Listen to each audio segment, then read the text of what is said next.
നമസ്കാരം. Health research സ്കോളറിലേക്ക് സ്വാഗതം.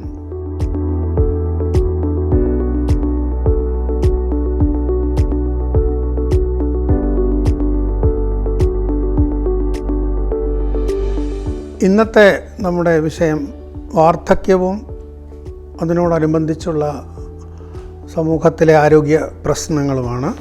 നമുക്കറിയാവുന്നതുപോലെ വാർദ്ധക്യം എല്ലാവരെയും ബാധിക്കുന്ന ഒരവസ്ഥയാണ്. അത് പക്ഷേ സമൂഹത്തിലുണ്ടാക്കുന്ന പ്രത്യാഘാതങ്ങളാണ് നമ്മുടെ വിഷയം. ലോക ജനസംഖ്യ പൊതുവേ നോക്കിയാൽ വാർദ്ധക്യത്തിലേക്ക് പ്രവേശിച്ചു കൊണ്ടിരിക്കുകയാണ്. ഓൾറെഡി പ്രവേശിച്ചു എന്ന് പറയാം. കാരണം പല രാജ്യങ്ങളിലും 60 വയസ്സ് കഴിഞ്ഞ ആളുകളുടെ ശതമാനം ജനസംഖ്യയുടെ ഒരു വലിയ ശതമാനമായി മാറിക്കഴിഞ്ഞു. കേരളത്തിൽ അതിപ്പോൾ 12-13 ഉണ്ട്. ഇന്ത്യയിൽ തന്നെ മൊത്തം നോക്കിയാൽ 10% അടുത്ത് വരുന്നുണ്ട്. കുറച്ച് വർഷങ്ങൾക്കകം ഈ ഒരു പ്രൊപ്പോർഷൻ, അതായത് വയസ്സായവരുടെ ശതമാനം കൂടുതലാവാനാണ് സാധ്യത. പല വികസിത രാജ്യങ്ങളിലും ഇത് വലിയ പ്രശ്നങ്ങൾ ഇപ്പോൾ തന്നെ ഉണ്ടാക്കുന്നുണ്ട്. നമ്മുടെ രാജ്യത്തും ഇത് ഭാവിയിൽ ഇങ്ങനെയുള്ള പ്രശ്നങ്ങൾ പ്രതീക്ഷിക്കാം. അതുകൊണ്ട് അതിനുവേണ്ടി നമ്മൾ തയ്യാറായിരിക്കണം എന്നുള്ളതാണ് ഈ ഒരു വീഡിയോവിൻ്റെ നമ്മുടെ സന്ദേശം. ജനസംഖ്യയ്ക്ക് വാർദ്ധക്യം ബാധിച്ചു എന്ന് പറഞ്ഞാൽ അതിനർത്ഥം നമ്മുടെ ആളുകൾ ജീവിച്ചിരിക്കുന്നതിൻ്റെ ദൈർഘ്യം കൂടി വരുന്നു എന്നുള്ളതാണ്. അതോടൊപ്പം തന്നെ ജനസംഖ്യ, അതായത് നമ്മുടെ ജനന നിരക്ക് കുറയുകയും ചെയ്യുന്നുണ്ട്. അപ്പോഴാണ് ജനന നിരക്ക് കുറയുമ്പോഴാണ് ആളുകൾ ജനസംഖ്യയിൽ കുട്ടികളുടെയും ചെറുപ്പക്കാരുടെയും പ്രൊപ്പോർഷൻ കുറഞ്ഞു വരുന്നത്. അതനുസരിച്ച് കൂടുതൽ ശതമാനം വയസ്സായവരും അല്ലെങ്കിൽ റിട്ടയർ ചെയ്തവരും അങ്ങനെ 60 വയസ്സ് കഴിഞ്ഞവരുമായിട്ട് മാറുന്നു. ഇതാണ് ജനസംഖ്യയുടെ വാർദ്ധക്യം എന്ന് പറയുന്നത്. അത് കുട്ടികളുടെ എണ്ണം കുറയുന്നതിൻ്റെ ഒരു സ്വാഭാവിക പരിണാമമാണ്. ഇതെല്ലായിടത്തും സംഭവിച്ചുകൊണ്ടിരിക്കുകയാണ്. ഇപ്പോൾ ചൈന പോലെ വളരെ പെട്ടെന്ന് ജനനനിരക്ക് കുറച്ച ഒരു രാജ്യത്ത് ഇപ്പോൾ വയസ്സായവരുടെ എണ്ണം പ്രൊപ്പോർഷൻ വളരെ കൂടുതലാണ്. ഇന്ത്യയിലും അതിലേക്ക് നമ്മൾ കടന്നുകൊണ്ടിരിക്കുകയാണ്. കേരളം പ്രത്യേകിച്ച് ഏറ്റവും ജനനനിരക്ക് കുറഞ്ഞ സംസ്ഥാനങ്ങളിൽ ഒന്ന് എന്ന നിലയ്ക്ക് ഏറ്റവും അധികം ശതമാനം വാർദ്ധക്യത്തിലേക്ക് പ്രവേശിച്ചവരുള്ള ഒരു സംസ്ഥാനമായിട്ട് കേരളം മാറിക്കഴിഞ്ഞു.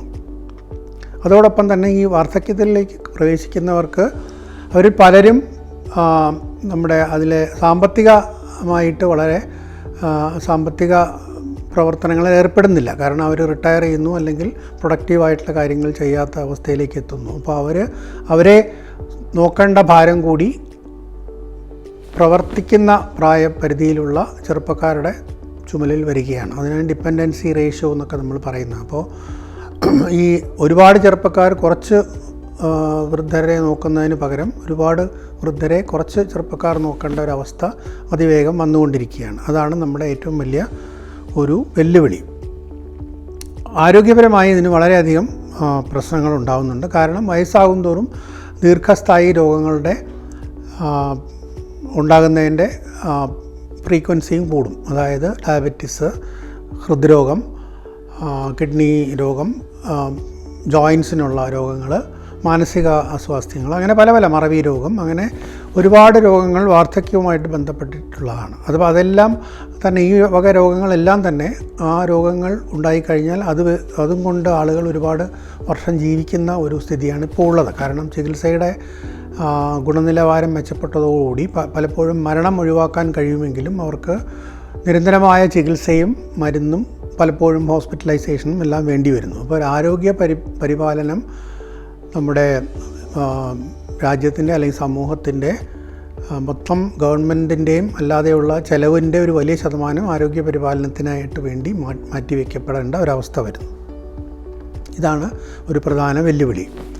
അതുകൊണ്ട് തന്നെ വികസിത രാജ്യങ്ങളിൽ പലതിലും ഇപ്പോൾ വൃദ്ധജനങ്ങളുടെ പരിചരണത്തിന് ചെറുപ്പക്കാരെ കിട്ടാത്ത അവസ്ഥയും, അതുകൊണ്ട് തന്നെയാണ് അവർ പുറത്തുനിന്നുള്ള രാജ്യങ്ങളിൽ നിന്ന് ചെറുപ്പക്കാരെ കുറേയെങ്കിലും അങ്ങോട്ട് ഇമിഗ്രേറ്റ് ചെയ്യാൻ സമ്മതിക്കുന്നത്. പക്ഷേ അതിപ്പോൾ ഒരു വലിയ പ്രതിസന്ധിയിലേക്ക് നയിച്ചിരിക്കുകയാണ്. കാരണം വിദേശികളെ നമ്മുടെ രാജ്യത്തിലേക്ക് കടത്തണ്ട എന്നുള്ള രീതിയിൽ അവിടെയുള്ളവർ ബഹളം കൂട്ടുകയും അതിൻ്റേതായ പ്രത്യാഘാതങ്ങൾ ഉണ്ടാകുകയും ചെയ്യുന്നു.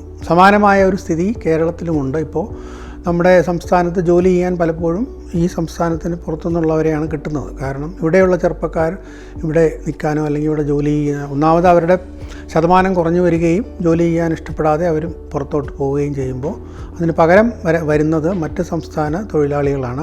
അതിൻ്റേതായ ചില ബുദ്ധിമുട്ടുകൾ നമ്മുടെ സംസ്ഥാനത്ത് ഉണ്ടാകുന്നുണ്ട്. ഭാവിയിൽ ഇതെല്ലാം കൂടുതൽ വഷളാവുന്നതായിട്ട് നമുക്ക് പ്രതീക്ഷിക്കാം. അപ്പോൾ ഈ വൃദ്ധരുടെ പരിചരണവും ആരോഗ്യ സുരക്ഷയുമായിരിക്കും കേരളത്തിൻ്റെ ഭാവിയിലുള്ള ഏറ്റവും വലിയ ഒരു പ്രശ്നം.